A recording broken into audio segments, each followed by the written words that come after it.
ખેતીવાડી શાખા જિલ્લા પંચાયત નર્મદા અને ગુજરાત પ્રાકૃતિક કૃષિ વિકાસ બોર્ડ અન્વયે નાંદોદના ધારાસભ્ય ડોક્ટર દર્શનાબેન દેશમુખના અધ્યક્ષતામાં પ્રાકૃતિક કૃષિ પરિસંવાદ અને કૃષિ પ્રદર્શનનો કાર્યક્રમ એપીએમસી ગરુડેશ્વર ખાતે યોજાયો હતો।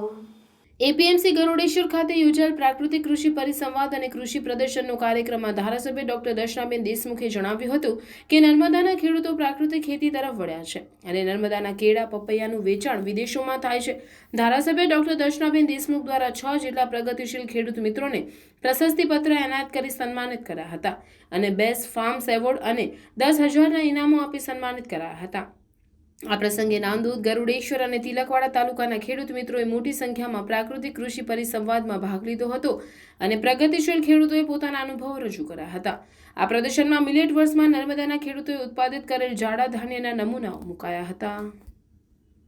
સરકાર દ્વારા પણ એમને પૂરું પાડવામાં આવે છે ત્યારે સર્વે લોકોને વિનંતી એટલી જ છે કે સર્વે લોકો આ જૂની અને પુરાણી આપણી પ્રાચીન પદ્ધતિ છે કે ખેતી જે આપણે પ્રાકૃતિક ખેતીથી કરતા હતા, ગાયના ગોબરથી, ગાયના ગોબરના છાણથી જે ખાતર બનાવતા હતા તેનાથી થતા હતા જીવામૃત, ઘનામૃત દ્વારા આજે જ્યારે આપણે આ ખેતીમાં આ જે ખાતરનો ઉપયોગ કરીશું અને એના દ્વારા જે આપણે ધાન્ય પકવશે અને એ ધાન્ય જ્યારે લોકો સુધી પહોંચે ત્યારે એ લોકોના આરોગ્ય પણ ખૂબ જ સારું સુધરશે। અને આદરણીય વડાપ્રધાને જે આંતરરાષ્ટ્રીય મિલેટ વર્ષ જાહેર કર્યું છે કે જેમાં જે આદિવાસી જનજાતિ સમાજના ખેડૂતો જે છે કે એ લોકો નાના અને સીમાંત ખેડૂત છે અને ગુજરાતની સાથે સાથે ભારતભરમાં 85% જેટલા ખેડૂતો આ નાના અને સીમાંત ખેડૂતો છે। અને આ ખેડૂતો દ્વારા જ્યારે જુવાર, બાજરી જેવા જે નાગલી છે, મોરૈયો છે, રાગી છે, બંટી છે, બાજરો છે એ જ્યારે એનું ઉત્પાદન કરવામાં આવે અને એ ઉત્પાદનની ક્ષમતા કેવી રીતના વધારી શકાય અને એ ઉત્પાદનની સાથે એમને બજાર કેવી રીતના મળી રહે, માર્કેટિંગ કેવી રીતના થઈ શકે અને એ માટેની જે યોજનાઓ છે એ યોજનાઓ થકી લોકોને માહિતગાર કરવામાં આવ્યા। હું દેશી ગાય આધારિત ખેતી પદ્ધતિ છેલ્લા લગભગ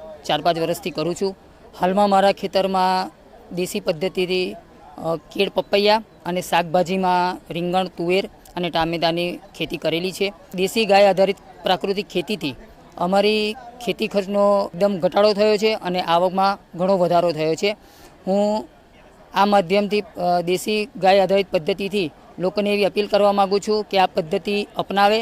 એનાથી ઘણા ફાયદા છે, એનાથી આપણું પોતાના સ્વાસ્થ્યમાં પણ ઘણો સુધારો થયો છે અને આ ખેતી પદ્ધતિ અપનાવવાથી મને આત્મા પ્રોજેક્ટ તરફથી બેસ્ટ ફાર્મરનો એવોર્ડ મળેલો છે અને 10,000 રૂપિયા પ્રોત્સાહિત ઇનામ રૂપે મળેલા છે।